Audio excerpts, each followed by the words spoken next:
نحمده ونصلي ونسلم على رسوله الكريم وعلى آله وصحبه اجمعین۔ محترم سامعین، آج ایک مسئلہ ہم سے پوچھا گیا، اس کی وضاحت آپ کے سامنے آپ کے گوش گزار کرتا ہوں۔ حج پر بہت سے لوگ گئے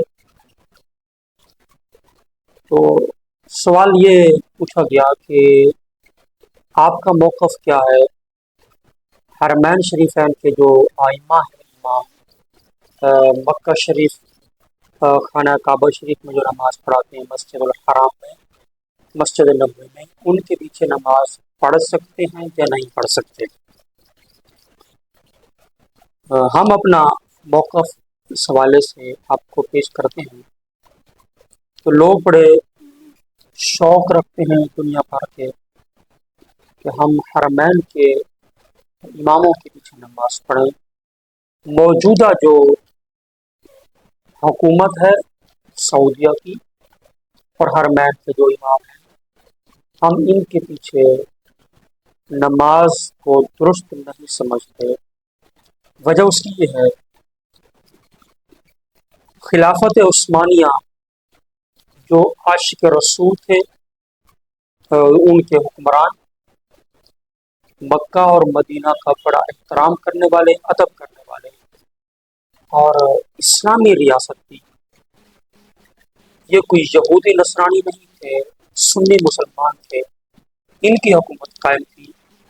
تو ان کی حکومت کو گرانے کے لیے آل سعود نے برطانیہ کا ساتھ دیا اور ان کی حکومت کو گرایا گیا، حالانکہ یہ سچے عاشق رسول لوگ تھے۔ اور حکومت کو گرانے کے بعد انہوں نے انبیاء، مسجد نبوی شریف سے ملحق جنت البقیع اور جنت المعلا سمیت نبی کریم علیہ السلام کی نشانیاں، اصحاب کے مزارات، اہل بیت، ازواج مطہرات کے مزارات کو بے دردی کے ساتھ، بے ادبی کے ساتھ شہید کیا۔ سیدہ بی بی فاطمہ الزہرا کے مزار کو شہید کیا۔ تو یہ تو بے ادب لوگ ہیں، اور ان کے ساتھ ان کی حکومتیں بنانے میں اور اب تک کفر کا ان کو تعاون حاصل ہے۔ اور حرمین کے امام اس ظلم کے خلاف بات نہیں کرتے۔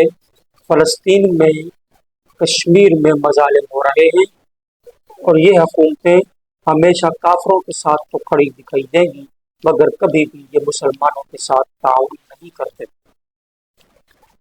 اور یہ جو سلطنت ہے سعودیہ، اس کا نام سعودیہ ہے، یہ ان کا بادشاہ تھا سعود، اس کے نام پر ہے۔ یہ خلافت راشدہ والا نظام تو نہیں ہے۔ اس کا پہلے نام حجاز ہوا کرتا تھا، اس سرزمین کا، مگر انہوں نے اپنے نام پر نام رکھ کر حرمین پر ناجائز قبضہ، ناجائز تسلط کیا ہے۔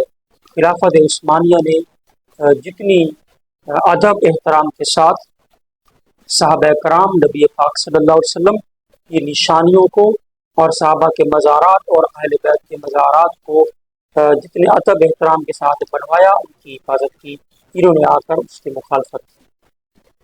حرمین شریفین کے جو امام ہیں اس ٹائم موجودہ، وہ خالصتاً وہابی ہیں، اور یہ امت مسلمہ کو مشرک سمجھتے ہیں، اپنے علاوہ سابقہ امت کو بھی مشرک سمجھتے ہیں، موجودہ جو امتیں ہیں اس سب کو مشرک سمجھتے ہیں۔